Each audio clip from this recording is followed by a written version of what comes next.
In our earliest days of our founding of our country, Benjamin Franklin's presidency said, freedom and democracy. Freedom and democracy on one thing, security here.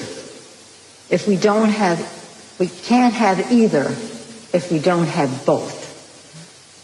So, security, economics, security, economy, and again, and governance, they're all related, and we want Taiwan to always have.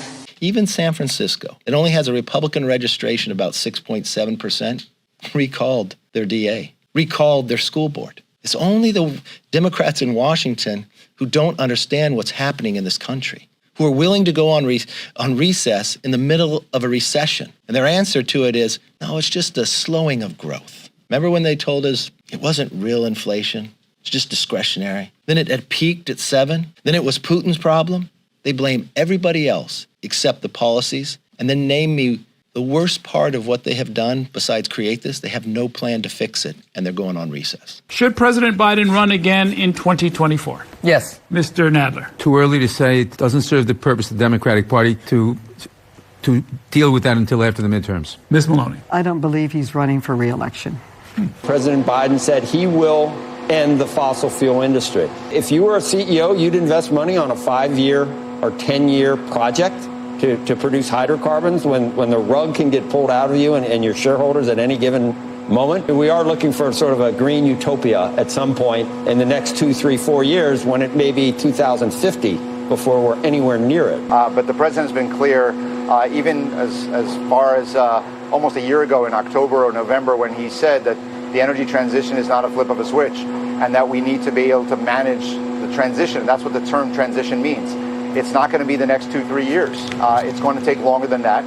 But our goals still are that by 2030, we'll see a significant increase, perhaps to 50% of new vehicles sold be electric, and by 2035. We've got to significantly expand our clean energy capacity in order to meet our Paris goals and in order to meet the president's goal of 100% clean electricity by 2035. You know what?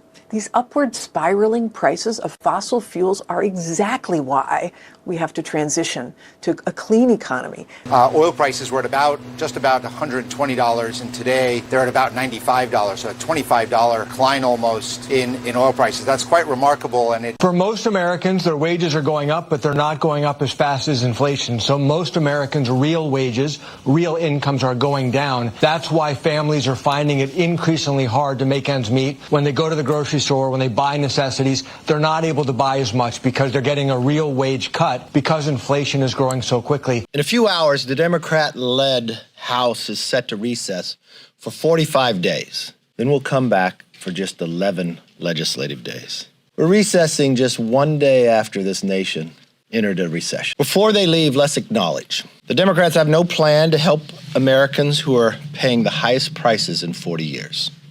They have no plan to stop workers from losing an entire month's salary because of inflation. They have no plan to bring down the high gas prices. They are still costing families more than $4 a gallon and hundreds of dollars every single year.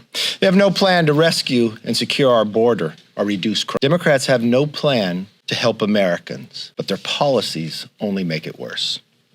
Our country cannot continue down this path. The American people cannot continue to bear the brunt of Democrats' failed policies. Republicans understand the anxiety American families feel every single day. Could you answer this question? If you ask every single American, could they afford to give up 1 month pay? Could you afford to give 1 month of pay up? I promise you the overwhelming part of America would say no. But you know the sad part of that answer? It was taken from them. It was taken from them because of inflation. If a person makes a salary, 1 month's salary is 8.3%. Inflation is higher. So they've already lost. Who took it? The Democratic policies that they passed from the day this president came to office, and the Democrats control the House and the Senate.